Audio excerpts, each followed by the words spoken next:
ایران کی ایک انتہائی اہم شخصیت علامہ محمد حسین طباطبائی، جن کی تفسیر ہے تفسیر المیزان، وہ فقہ کی جانب نہیں آئے، وہ فلسفے، منطق اور تفسیر کی جانب چلے گئے، تو وہ اس علم کے مرجع مانے گئے۔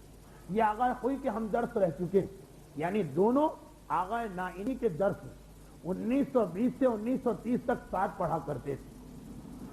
پھر انہوں نے تفسیر لکھی، تفسیر میزان۔ واقعاً 1400 سال کی اسلام کی تاریخ کی اہم تفسیروں میں اس تفسیر میزان کو شامل کیا جاتا۔ فلسفے اور منطق کے ایسے نکات سے یہ تفسیر بھری پڑی کہ جو آج جتنے اعتراضات یورپ اور امریکہ سے ہو سکتے ہیں سب کا اس میں جواب ہے۔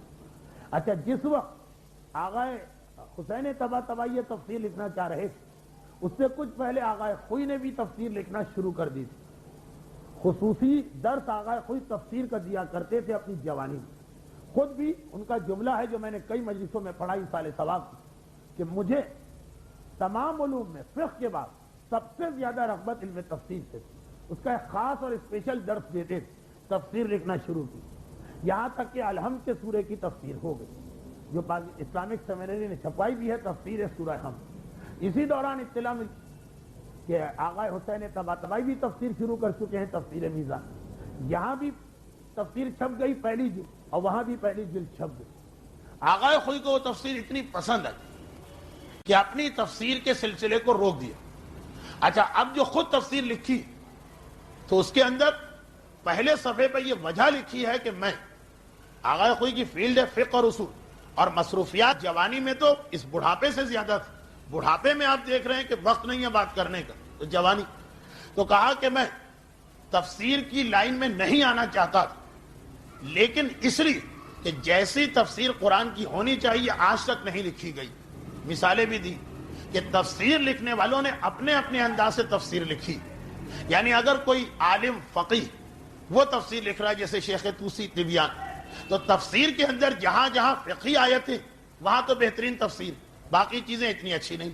کوئی آدمی علم کلام کا ماہر، علم کلام یعنی عقائد، تو قرآن میں جہاں جہاں عقائد کی آیتیں وہاں تفسیر بہترین تفسیر، یا فقہ کی آیتیں تو وہاں پہ بالکل ہی نامکمل تفسیر۔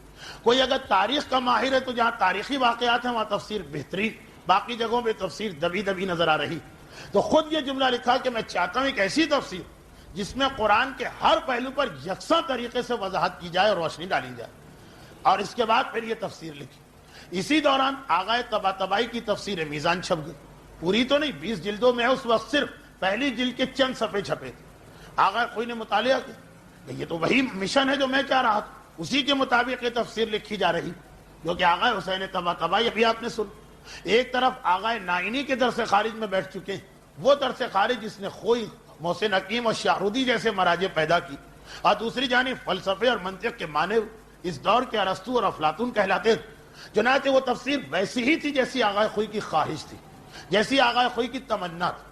اب مسئلہ چونکہ شو کا نہیں، ریاکاری کا نہیں، پبلک کے سامنے اپنے علم کی دھاک بٹھانے کا نہیں، مسئلہ شروع یہاں سے ہوا کہ ایسی تفسیر میں چاہتا تھا، کسی نے نہیں لکھی، مجبوراً میں لکھ رہا ہوں۔ جہاں مارکیٹ میں وہ تفسیر آ گئی، آغا خوئی نے اپنی تفسیر ہی بند کر دی، الحمد کے آگے یہ تفسیر لکھی ہی نہیں گئی۔ تفسیر میزان ہی کی تائید ہوئی، وہ 20 جلدوں میں چھپ گئی۔ یہاں تک آغا خوئی کے بڑے بیٹے سید جمال خوئی جو پاکستان 1974 میں تشریف لائے تھے، ان کا یہ کہنا تھا کہ شاید 12 سورے، آغا خوئی نے 12 سوروں کی تفسیر لکھوا دی تھی، چھپی صرف ایک تھی کہ یہ کتاب چھپ گئی۔ کہا باقی سوروں کی تفسیر چھاپنے کی ضرورت بھی نہیں۔ یہ فقہ تو نہیں کہ ایک مرجع کے اگر رسالہ عملیہ چھپ گئے، مگر ہم دیکھ رہے ہیں کہ ہمارا اجتہاد کچھ اور کہہ رہا ہے تو ہم پر واجب ہے اپنا فتویٰ ظاہر کرنا۔ یہ تو تفسیر سب کے لیے کامن۔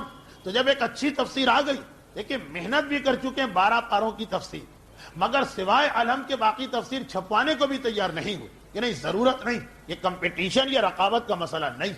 جن کو نہیں معلوم کہ اوپر پہنچ جانے کے بعد آدمی کی حالت کیا ہو جاتی، ہر جگہ، چاہے وہ اسٹیج اور فلم کی بات ہو، چاہے وہ کھیل کی بات ہو، چاہے وہ سائنس کی بات ہو، چاہے مذہب کی بات ہو، یہ رقابت کا جذبہ اپنے ہم عصر کے فضل کا اعتراف کرنا یہ بہت بڑا نفس کا امتحان ہمیں آغا خوئی کے یہاں۔ کل کا موضوع تھا اساتذہ کا احترام، آج کا موضوع ہے اپنے ہم عصر علماء کا احترام، برابر سے نظر آ رہا۔